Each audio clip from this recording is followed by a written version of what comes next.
कौसल्या सुप्रजा रामपूर्वा सन्ध्या प्रवर्तते उत्तिष्ठ नरशार्दूल कर्तव्यं दैवमाह्निकम्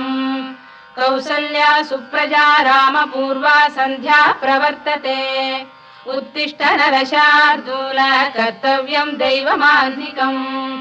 उत्तिष्ठोत्तिष्ठ गोविन्द उत्तिष्ठ गरुडध्वज उत्तिष्ठ कमलाकान्त त्रैलोक्यं मङ्गलं कुरु उत्तिष्ठोत्तिष्ठ गोविन्द उत्तिष्ठ गरुडध्वज उत्तिष्ठ कमलाकान्त त्रैलोक्यं मङ्गलं कुरु मातः समस्त जगतां मधुकैटभारे वक्षो विहारिणि मनोहर दिव्यमूर्ते श्रीस्वामिनि श्रुत जनप्रियदानशीले